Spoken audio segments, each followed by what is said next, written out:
약을 안 먹자니 너무 어지럽고 또 드시면은 속이 그냥 울렁울렁하고 이러지도 저러지도 못하는 상황인데 대체 메니에르가 뭐길래 이렇게 사람을 고생을 시키는 걸까요, 교수님? 네, 우리 혈관에 피가 흐르는데 이 피의 압력이 높으면 고혈압이라고 하듯이 네. 달팽이관에는 림프액이 흐르고 있는데 이 림프액의 압력이 비정상적으로 높아서 생기는 병을 메니에르 병이라고 합니다. 이 림프액의 압력이 높게 되면은 달팽이관이 부풀게 되고 고막을 밖으로 밀어내면서 귀가 먹먹해지고 그다음에 그 부풀어 오른 달팽이관이 마침내 터지게 되면 심한 어지럼과 함께 난청, 이명을 동반하게 되는 아주 불편하면서도 내가 청력을 잃을까 봐 불안할 수 있는 질환이 되죠. 이 메니에르 병의 질환은 여러 가지 치료 방법이 있는데 기본적으로는 싱겁게 드시면서 규칙적인 생활을 하는 식이요법과 두 번째는 필요한 경우에 아까 환자분께서 말씀하신 네네네. 것처럼 여러 가지 약물을 드시면서 치료하는 과정으로 대부분이 호전되지만 그 심한 경우에는 여러 가지 다른 치료 방법을 사용해 볼 수도 있습니다. 그러니까 쉽게 말하면은 메니에르는 귀 고혈압이다 이렇게 생각하면 쉬운 거죠, 교수님. 정답입니다. 네. 근데 일단 치료가 된다니까 너무나 다행인데 당장은 약 드시고 너무 불편하시잖아요. 네, 이건 지금 어떻게 해야 될까요? 아마 드시는 약을 보면은 아마 그 메니에르 병의 약은 크게 세 가지로 나눌 수 있는데 급한 어지러움을 가라앉히는 급성약, 그다음에 만성적 오랫동안 혈액순환제를 사용할 수 있고 아마 환자분이 드시는 약 같은 경우에는 이뇨제, 일종의 이뇨제. 메니에르 병이 소금이 많아서 예, 소금을 예. 밖으로 배출시킴으로써 압력을 줄게 하는 예. 그런 이뇨제를 사용하시는 걸로 생각이 됩니다. 이뇨제는 크게 두 가지가 있어서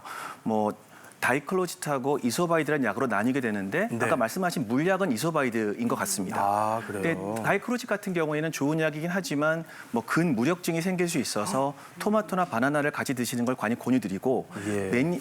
그 이소바이드 같은 경우는 부작용이 비교적 없지만 아까 시청자분께서 말씀하신 것처럼 역하고 드시기가 좀 거북하고 보관이 불편한 단점이 있습니다.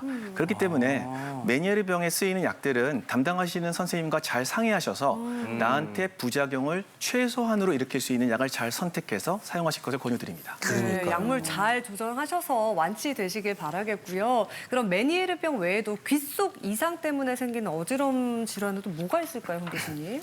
네, 그 어지럼증은 이제 보통 뇌에서 오는 것일까 이제 고민하시고 걱정하시는 분들이 많은데 그렇죠. 60% 이상은 이제 귀 때문에 오는 거라고 보시면 되겠습니다. 네. 이제 그림 보시면요, 그 이석증이라고 하는 병이 귀 때문에 오는 어지러움 질환 중에 가장 많은 병인데, 예. 네, 보통 노년층에 가장 많습니다. 보시는 것처럼 이석증이 가장 많은 부분을 차지를 하고 있는데. 말 그대로 아까 잠깐 설명을 드렸던 것처럼 귀자에 돌석자, 그래서 귀에 돌이 생겼다라고 이제 표현을 하게 되는데 실제적으로 바깥에 있는 돌이 들어온 건 아니고 우리 몸의 전정기관은 그 세 개의 방고리관, 그냥 모양 그대로를 따서 이름을 붙였습니다. 방고리관으로 구성되어 있기 때문에 방고리관으로 부르고 돌가루처럼 실제적으로 보니까 돌가루처럼 생긴 부분들이 있기 때문에 그걸 이석이라고 부르는데 이제 여기 그림 보시면 예. 아까 저기 위에 세 개의 방고리관을 제가 설명해 세 개 드렸고 있네요, 진짜. 예, 저 가운데 부분에 저렇게 돌 부스러기처럼 생긴 이석 덩어리들이 모여져 있는 저게 공간이 이석이구나. 이석 기관이라고 하는데 네. 스트레스를 받거나 뭐 피로하거나 어디 부딪히거나 하면 피부에 각질이 떨어지는 것처럼 이제 아마도 저기 안에 있는 이석이 각질이. 곧 이제 떨어지게 됩니다. 저게 네. 떨어지게 돼서 저렇게 방고리관으로 저렇게 들어가게 되죠. 그렇게 되면 움직일 때마다 어떤 특정 방향으로 움직일 때마다 이제 순간적으로 빙글빙글 도는 증상이 나타나게 되는데 이것을 이런 증상이 있으면 우리가 이석증이라고 이제 의심을 하고 치료를 할 수가 있게 됩니다. 그렇군요. 근데 보통 어지러우면 이게 귀 때문인지 아니면 머리가 아픈 건지 다른 데가 이상이 있는 건지 우리 스스로는 이제 구별하기가 쉽지 않은데 여기를 보면 또 확인할 수 있는 방법이 있다 그래요. 퀴즈를 한번 풀어볼게요. 자, 어지럼증 이곳을 보면 알 수 있다. 귀, 눈, 손 어디를 봐야 될까요, 김혜연 씨? 정답은 2번입니다. 아, 눈이에요. 네, 왜냐하면 제가 이 문제를 못 맞힐 수가 없는 게 예. 제가 작년 이맘때쯤에 눈을 떴는데 진짜 세상이 막 돌아가요. 원래 저녁 때 술을 좀 먹지만 그때는 깨 있을 시간인데 술이다. 아. 그래서 깜짝 놀랐어요. 그래서 제가 저걸 경험했기 때문에 눈. 아, 눈이 정답. 핑 돌더라? 네, 눈이 돌아가요. 그래요? 완전 돌았어요. 좋아요. 배 교수님, 정답이 왜 웃으세요? 맞나요? 예. 예, 아주 정확하게 말씀해 주셨습니다. 오, 그래요. 눈이구나. 예, 그래서 보통 이제 어지럼증 때문에 이비인후과를 갔는데 눈에다가 뭘 씌우고 보는데 이게 눈에다가 이걸 왜 보는 거지라고 생각할 수 귀를 있는데 봐야지. 네. 예. 아까 이제 트레이너님께서 눈 운동을 하셨잖아요. 예. 이게 이제 평형기관이 눈의 움직임을 관장을 하기 때문에 이제 눈과 이제 평형기관은 뗄래야 뗄 수 없는 사이가 되고 눈을 움직임을 통해서 평형기관의 기능을 확인할 수 있습니다. 네. 그래서 이제 보통 이제 이비인후과 가서 하는 안진 검사 중에 이제 요런 프렌젤이라는 이게 안경으로 하는 검사가 있는데요. 네. 이거를 그럼 한번 김혜영 씨하고 해볼까요? 여기 앞에 예, 나와서 한번. 제가 예. 이석증을 알았기 때문에 지금은 어떤지 너무 궁금하거든요. 그니까요. 네.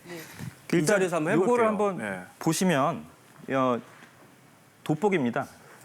약간 그 해녀 안경처럼도 생기고 돋보기예요. 있고. 굉장히 도수가 높은 돋보기로 돼 있어서 네. 한번 써볼게요. 예, 예. 어떻게 되나?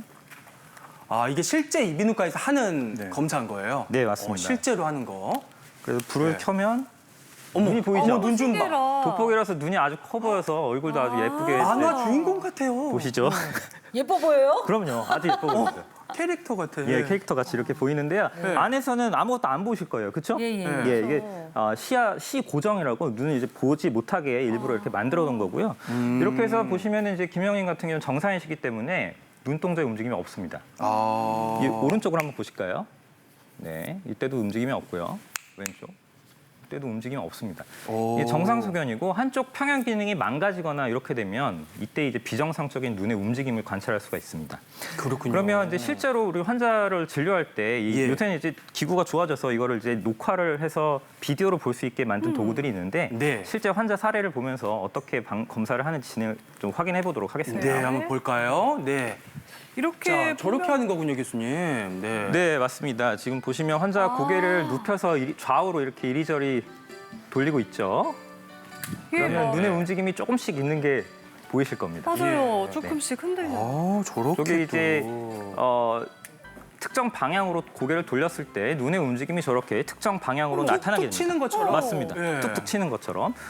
저렇게 되면 이제 이석증이 돌이 어느 반고리관에 빠져 있구나라고 진단을 할 수 있게 되고 그거에 맞춰서 적당한 치료를 할 수 있게 되는 것이죠. 네. 아, 그러면 신기하네요. 검사를 정확히 받기 전에 스스로 어떤 것 때문에 이렇게 어지러운지 알 수 있는 것들도 있을까요, 홍 교수님? 네, 이게 사실은 이게 이제 그 어지럼증의 대부분 이제 귀에서 오는 어지럼증 가장 많은 것들이 이제 아까 말씀드린 이석증 그리고 청각저하 동반돼서 발생하는 메니에르병 그리고 전정신경염이 이제 있을 수 있겠는데요.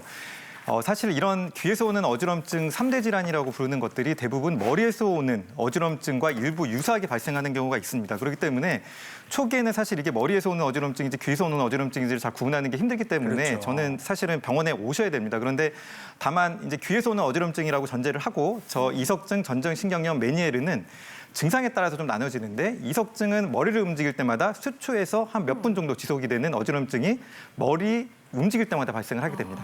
또 전정신경염은 사실 자세히 상관없이 어지럽습니다. 이렇게도 어지럽고 저렇게도 어지럽고 이제 그런 것들이 보통 수일에서 길면 한 수주간에 걸쳐서 심했다가 서서히 좋아지는 걸 의심할 수가 있고 메니에르병은 이제 아까 말씀해 주신 것처럼 이제 계속 반복적으로 어지럼증이 있는데 보통은 한 20분 이상 어지럽게 되고 이런 경우 대부분 난청, 이명이 동반되는 경우가 많기 때문에 그런 지속 시간으로 구분은 가능하지만 중요한 것은 어지러울 때는 반드시 전문의의 소견이 이제 필요하고 정확한 진단이 필요하겠습니다. 그럼요. 그러면요. 이런 증상이 나면 반드시 병원으로 가셔야 되고요. 이 증상 말고도 바로 당장 병원으로 가셔야 되는 증상들이 있습니다. 먼저 첫 번째 살펴보면요. 귀 먹먹함이 하루 이상 지속될 때는 당장 병원으로 가야 되겠죠, 배 교수님?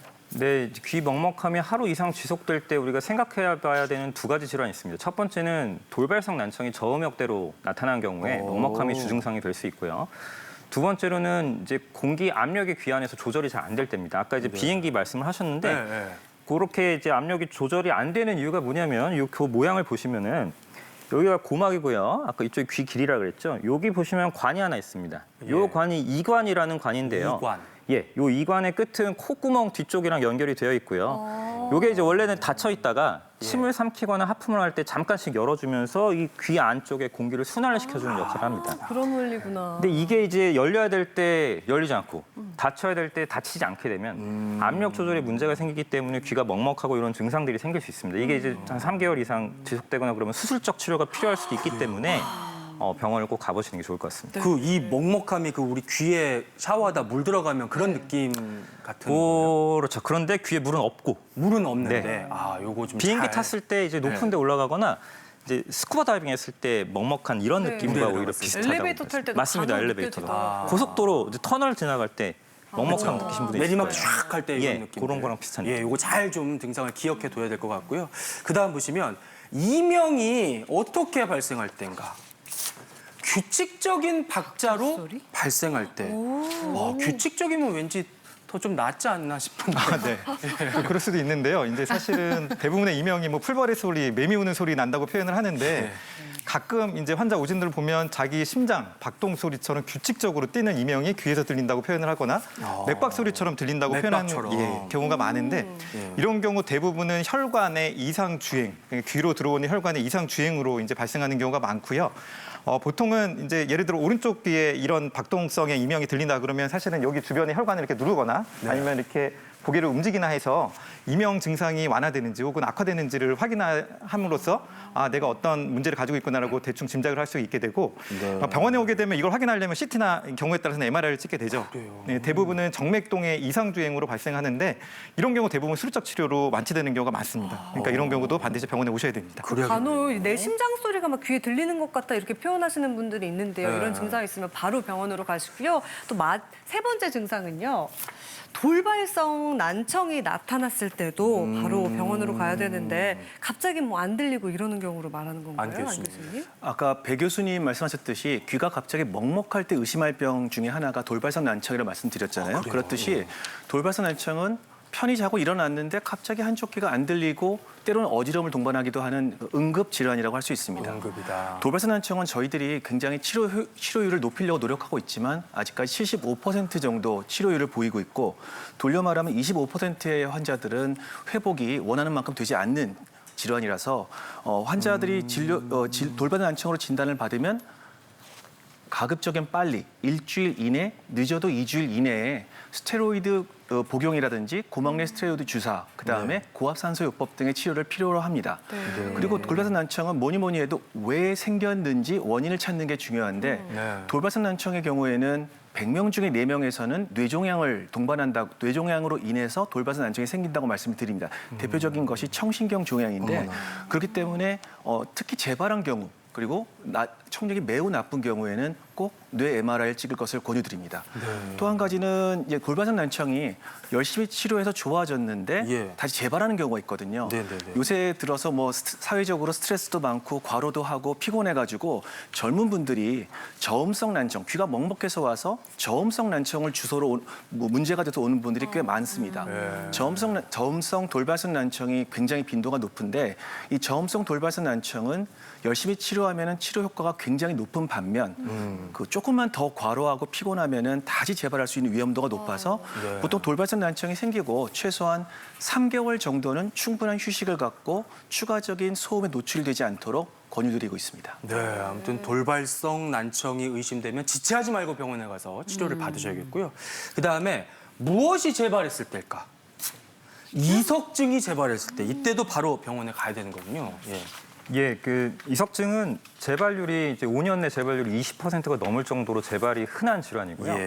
이제 재발이 흔한 만큼 치료도 사실은 잘 되는 질환이기도 합니다. 그래요. 보통 근데 우리가 병원에서 치료를 안 하고 그냥 놔뒀을 때는 2주에서 한 달 정도까지 증상이 지속된 다음에 저절로 호전되는 경우가 많기 때문에 재발하신 환자분들께서는 이제 그냥 놔두면 좋아지겠지 아니면은 전에 했던 방법으로 본인 스스로 이제 요새는 이제 너튜브 같은 게 잘 돼 있으니까 임의로 임의로 하는 경우가 있어요. 근데 이제 그거를 이제 병원에 오시면 치료 기간을 일주일 내로 단축시킬 수 있는 경우가 굉장히 많습니다. 그래서 병원에 이제 일찍 오시는 게 제일 중요하고요.